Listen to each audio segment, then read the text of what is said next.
प्रिय पाहुणे व परीक्षक आणि उपस्थित सर्वांना माझा नमस्कार. माझा आजचा विषय आहे जगाचा पोशिंदा शेतकरी राजा. To be or not to be, that is the question. जगावर की मरावं हा एकच सवाल आहे.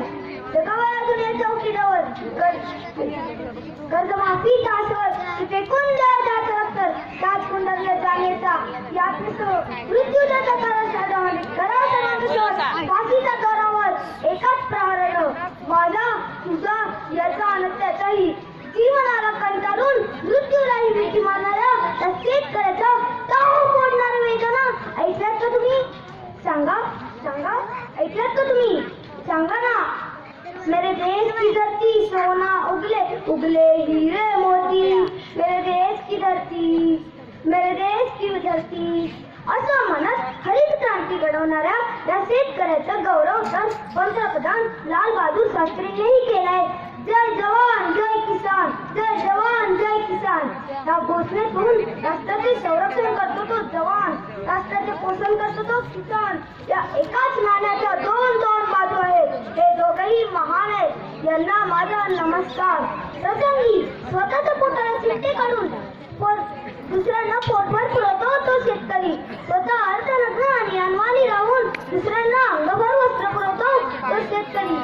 आणि स्वतः फाटक्या चुटक्या आणि करक्या झोपडीत राहून दुसऱ्यांना चांगली चांगली घरं व मोठ्या मोठ्या बंगल्याची सोय करून देतो तो शेतकरी. आणि असं शेतकरीला म्हणायला पाहिजे परोपकाराचं मंदिरच. अरे संसार संसार रस्ता तवा चुल्यावर, आधी हाताला चटके तेव्हा मिळते भाकर. असंच या गाण्याप्रमाणे वर्षभर उन्हातानात चटके सोडून काबाड कष्ट करत घाम गाळत मोत्यांचं पीक घेत होतो शेतकरी. पण आजचा शेतकरी मात्र पावसाच्या कृपेवर आणि सावकाराच्या कर्जावर अवलंबून आहे. हे कर्तव्य वाचतात त्याला अडकत चाललंय. पीक कमी आलं, पीक जास्त आलं तरी शेतकऱ्याचा नशीब मात्र कठोरच.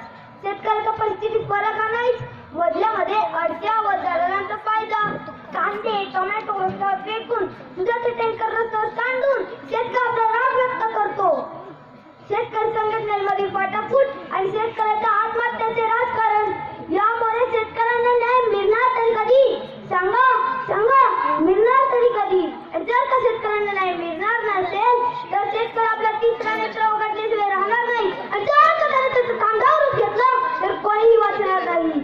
आणि शेतकरी ये हाथ नहीं हथौड़ा है हथौड़ा, ये 2.5 किलो का हाथ जब इसमें पड़ता है ना तो आदमी उठता नहीं उठ जाता है. लाख मेहनत चालतील पण लाखाचं पोशिंदा जगला पाहिजे असं म्हणतात. असं अन्नदाता प्राणदाता अवघ्या जगाचा पोशिंदा शेतकरी राजा हा जगलाच पाहिजे. पण या शेतकरीच्या समोर मात्र आज पोटच्या मुलीच्या लग्नाची चिंता, मुलाचे शिक्षण आणि घरच्यांचा आजारपण हा कर्जाचा फास माने भोवती आवडत चाललंय. हे चक्रवाढीच त्याला अडकत चाललंय आणि तो ह्याच्यामधून बाहेर येऊ शकत नाही.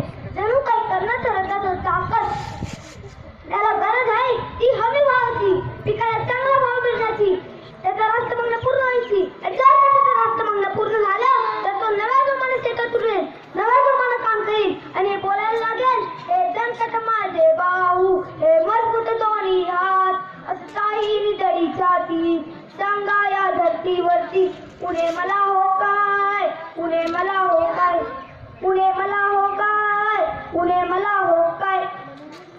आणि जर का आपण म्हणजे मी आणि तुम्ही सामान्य जनता नाहीतर सरकार त्याच्या पाठीशी ठामपणे उभे राहिली तर शेतकऱ्याचे दिस नक्कीच पालटतील. दिस जातील दिस येतील भोग सरल सुख येईल. असाच अन्नदाता प्राणदाता अवघ्या जगाचा पोशिंदा शेतकरी राजा. त्याचं राज्य पूर्ण सुरू होईल, परत सुरू होईल, तो सुखी राहील आणि जिकडे तिकडे चोहीकडे. अवघ्या जगाचा पोशिंदा शेतकरी राजाचा विजय असो, अवघ्या जगाचा पोशिंदा शेतकरी राजाचा विजय असो.